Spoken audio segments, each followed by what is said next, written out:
All right. So what are we going to talk about? The first thing is I'm going to talk a little bit about types of apartments that we recommend. Again, if you don't know a lot about Japanese apartments, there's things like the material that the building is made of, maybe the auto lock system in the building itself that you might not be thinking about. And these are very important things that you probably should be thinking about.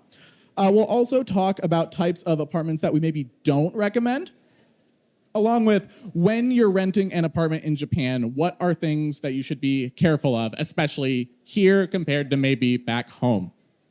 Then I will talk about how to find a real estate agent, introducing our service very briefly. And then my good colleague Yasuhiro here will talk about buying property in Japan and a bit about the market. So a lot to cover. We'll be brisk, but hopefully, again, something informative for everybody. This will be a very quick self-introduction. My name is Nathan. I'm from the United States, as you can probably tell from my accent. I'm the service manager at the company G Plus Media, which is, of course, the company that runs Gaijin Pot and thus this expo, Gaijin Pot Expo. So the services that I manage are, we used to have the Gaijin Pot housing service, which was a subleasing service. And I also run our Japan RoomFinder and Japan HomeFinder service. These are agent introduction services if you do not already have an agent, a real estate agent that you're connected with personally. And then also our Gaijin Pot study service. So we're not talking about that right now, but that is also a service we work on if you're ever interested in studying in Japan. And I've lived in Japan for almost 7 years, so not super long compared to a lot of people at this company, but a bit. Okay, so the first thing I want to talk about is, again, the properties that we recommend. So Japanese apartment buildings, obviously in any country, the building material is very important, but you've probably heard about thin walls in Japan. And a lot of people, when they're looking at listings for apartments, they're not taking into account what the property is built of. So there's more that I'm gonna say, but there's basically 3 main types of materials. The first one is wood. So if a building is made of wood, it's gonna be cheap, right? But the sound is going to carry, so that's the trade-off you're gonna do. In between that, you have a steel frame building. So with steel frame, it will be more secure in terms of the building material than wood. It'll be a little bit more pricey, but because it's made of the frame, there is still a lot of sound coming in. So it's basically the midway point. If you're worried about sound, you're specifically going to want to look for concrete buildings. For obviously, the concrete will block a lot of the sound, and thus we would recommend that. Another thing that we recommend is buildings with auto locks. This is another thing a lot of people don't realize, and there's actually pros and cons to this, to be fair. This auto lock is a system that will be at the entrance of a building, and a lot of people ask about this. They'll say, does a building have security? If you're asking about security, this is usually the type of thing. You'll usually have a key or a code to get into the entrance of the building, so not just anybody can come in. That being said, it can make things like deliveries a little bit harder. So if you order a lot of stuff on Amazon, you might honestly not want an auto lock. And also, if you live, for example, on a higher floor, maybe you could personally feel you get less value out of that security system. But this is something to keep in mind. So stuff we don't recommend. If you like tatami, as you can see, I'm talking about not recommending tatami. It's okay if you like tatami. But the reason we warn about tatami is that it's pricey. Let me clarify. The rent for a room with tatami is usually actually going to be cheaper. But when you move out, they have to do something called flipping the tatami. And you'd think it's just like, bleh, but it's a lot more convoluted than that. They usually will get brand new ones. And this can be an extra like 20,000, 30,000, 40,000, 50,000 yen, depending on how many tatami you have on your move out fees. So keep that in mind. You may get cheaper rent, but you may pay more when you move out. Also, some people, this has happened before, some people don't realize that they're allergic to tatami until they move into a tatami apartment. And it's really, there's not really a take-back system once you've moved in. You have to go through the whole move-out process and find a whole new apartment. So check if you're allergic to tatami first, because you'll be in a big trouble. Okay, another one is properties with combined bath toilet. I can't speak for all countries, but at least in the United States, it's not a very common situation, this. And this is actually the photo I have here. This is actually rather spacious for a toilet, bath combination type thing. Usually it's going to be a lot tighter. But you will, if you get a property like this, again, experience lower rent. More of the property might be used for the living room, perhaps, but it's going to be very tight. It's not very comfortable brushing your teeth immediately next to your toilet. I'm not a huge fan of that. But again, if you're more focused on saving money, then maybe we would recommend it. But if you're thinking about comfort, there are some people think that this is the only thing that exists in Japanese apartments. It definitely isn't. You do have to pay a bit more. But for a lot of people, I think that payoff will be worth it. You may think before you move in, I can deal with it. But after 6 months and it's gotten a bit dirty, or you have your friend over, you may regret it. So keep it in mind. Okay. So here are things of what you should be careful of if you're renting an apartment in Japan. There's a whole bunch of stuff. A lot of these probably seem, pretty obvious. But trust me, I've dealt with a lot of customers from all sorts of countries, and many of these things are not as obvious as you may think. So first thing here is don't damage the walls. Some people will put thumbtacks to put up a poster or put up, whatever you put on a wall, right? Absolutely do not do that. If you damage your wall in an apartment in Japan, you will have to pay for the replacement of that portion of wallpaper. And wallpaper in Japan is very, very expensive. It's similar if you're smoking. If you smoke in your apartment and you smoke up the walls and there's the scent coming from all the wallpaper, you will have to pay to replace all of the wallpaper. And that could be a lot. What's immediately coming to mind is 100,000 yen minimum if that sort of thing happens. So really, really be careful. Next is the floors. So a lot of Japanese floors have what looks to be wooden flooring, but a lot of the time, sometimes it is wood, but a lot of the time it's not real wood. It's like this cushy wood-looking stuff on top of either old wood flooring or concrete flooring, and it's really squishy. And this is also very easy to damage. If you have heavy stuff on top of it, like your bed, it will actually indent into that piece of flooring, and it'll be very obvious where all your furniture was. And again, you'll have to replace those portions as fees when you move out. So you'll want to get cushions for your stuff.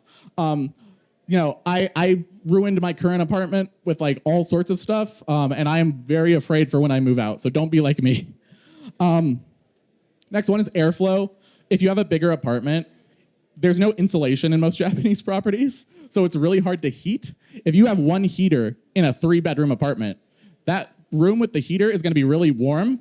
You have 2 bedrooms in the front of the apartment, you will be freezing. You will be in Antarctica, and you don't want that, I promise you. So you're going to want to think of a portable heater, or just look for properties that already have multiple air conditioners or holes to put in new ones.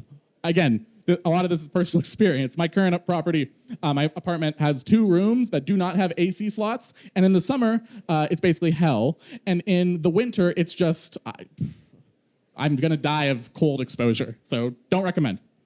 Washing machine slot, there's no dryers really in Japan, so if you think about you want a dryer, don't think about dryers. They exist, but they're very unlikely. But some properties legitimately don't have space for a washing machine, and you might not realize that because sometimes it's really hard to see on the floor plan. I'm running out of time, and we need to talk about buying stuff for a bit, so I'm going to try to go a bit quick. But if you want a pet, very few properties are pet-friendly in Japan. If you look specifically for a pet-friendly apartment, pet-friendly in Japan means pet-friendly, 1 pet up to 10 kilograms, 95 to 99% of the time. Other properties do exist, but you're going to have to be very upfront about that from the very beginning and be very careful with looking. Also, musical instruments. Generally, you're not allowed to play them. Some people still do. If you hear someone playing a musical instrument in their apartment, 9 times out of 10, they should not be doing that.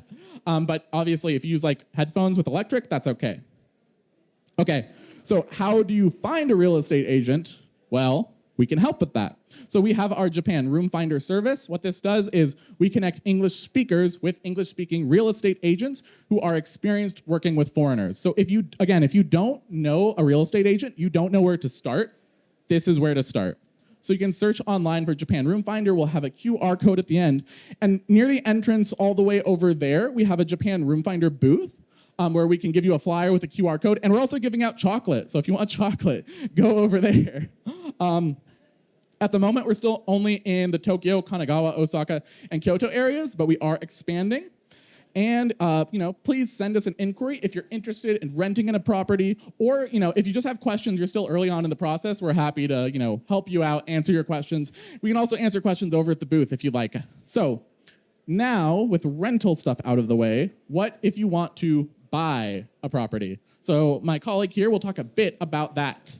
Hi, my name is Yasuhiro. So we only have 10 minutes, so let me talk about the how to buy and everything, this field. And then those people who are here right now, you guys are actually seeing the transitions in this country, which is finally Japanese real estate market is becoming capital gain market. So if you start looking for apartments to buy, properties to buy in, let's say 2019 or 18, a lot of people tell you that Japanese real estate market is income gain market. You're not going to expect for any capital gain and so on. But it has been changing unexpectedly. And then also there's a dramatic shift, which is that most of the Japanese people loved buying house, not the apartment mansion, because when they decided to sell it, they could sell it a little bit more. Mansion was something that it can depreciate really quickly, and then no hope to actually aim for capital gain. However, it has really, really changed. So let's say that you've been looking for property to buy since 2018 or 19, and then because of the COVID, you stopped doing so. And then now if you go back to the agent, they will tell you completely different stories because we are experiencing something completely different changes right now. So those are the changes. Basically, property price and everything is going up and up. And for those people who have purchased properties from 2012 and 2020, probably 22 or 21, if they sold it, they made capital gains. If they still have properties, especially Tokyo 23 wards and then Bay Area in Tokyo, if you haven't sold it, probably almost every day in your mailbox, you have a lot of chirashi from real estate agents saying that you should sell it right now. You can actually make capital gains. That is actually true. So a lot of people are confusing because there was actually a panic sale when the COVID hit, and there's so many people regretted. And also those people who are looking for property to buy in 2019, they are like, should we wait until Olympic is over? Maybe price goes down. And that's something that agents recommended as well. And back then, that's something that I was considering, but all of us are wrong because more and more property price are increasing. And then for the first time in 40 years, Tokyo mansion average price in the first 6 months of 2023, it's beyond 100 million Japanese yen. This is highest ever in a Japanese history. That's what's happening. And one thing that I want you guys to be very careful is that a lot of media is telling audiences that, because Chinese buyers are buying, or like the human labor costs are increasing, or materials are increasing. Same story actually took place in 2019 and 18. Back then, of course, Chinese buyers, but on top of it, there's a Taiwanese buyer and a Singaporean. Nothing has changed. Basically, this is the demands and the supply issues. So properties are really going up. So please, when you talk to agents, of course, please listen to them. But at the same time, they keep repeating the same stories. But at the same time, they're actually changing the topics or things that they told consumers before. And then the mortgage, this is one of the things that a lot of people are paying attention because BOJ has been under so much pressure to change the policy. And they being easing a little bit, but still mortgage, especially the fixed one, 2.475%. And one of the popular one, it's called Flat 35. If you have the permanent residency visa, you can use a completely fixed mortgage rate for 35 years. If you are good, if you have somehow good credit score, there's no such thing. But they can actually track down your purchasing behavior and everything. The lowest fixed interest is 1.48%. That's still crazy low compared to the one that you can get in the US. Or if you are okay with the floating rate, this is even more crazier, which is lowest is 0.345%. And then those people who purchased the property with the floating rate like 10 years ago, 20 years ago, they have enjoyed this super crazy, super low interest rate. So when they have sold it, they made a lot of capital gains. And this is something that they didn't expect because most of the people who actually sold and they make capital gains, or they haven't sold yet, but they actually recognize unrealized profit. They are the one who purchased the properties because not investment, because they just want to buy a property to live. For Japanese people, buying property is not an investment. They just do it once in a lifetime, and basically that's it. But now we are experiencing this major shift in the entire real estate industry for Japanese people. This is gonna change Japanese people's perception towards real estate industries and everything. And then one thing that I really want you guys to be careful is that some agents might tell you, okay, why don't you use home loan to buy investment property? If they tell you that, run away. Because so many people, including Japanese people, actually use housing loan to buy investment properties because interest rate is so low. So it can actually increase the return. However, they will get caught. They even got caught. They got punished. They are actually pushed to sell the property, but property price is usually a little bit less already, so they actually make so much debt, and they're on the blacklist. So if you want to actually buy investment property, you have to use investment loan, which is interest rate is much higher. So those are the difference. So if you consult your agent, but if they encourage you to use housing loan to buy investment property, they are bad agents, so run away from them. So since we don't have that much time left, two things. Macro perspective, whether how the price can change. It's basically short-term, depends on demands and supply. And this information, all the agents can actually have it, which means that how many inventories are actually currently we have in the market and how many days it has taken to actually sell those units, which will indicate that whether buyers are really buying them or like buyers took longer time to sell it. If it took longer to sell it, that means they need to reduce the price. So you can actually aim for good timing based on this one. This is the micro perspective. Macro perspective, of course, Japanese population. This has been the big issues. It's not gonna change it, and nobody can change it. It's been set since like 30 years ago. So we will continue to lose populations, and a lot of people are discouraged to buy property in Japan because of this population downtrends. However, price keep increasing. People make capital gain. That's what's happening right now. But if you're gonna actually aim for a macro perspective point to buy properties, please consider this population declining.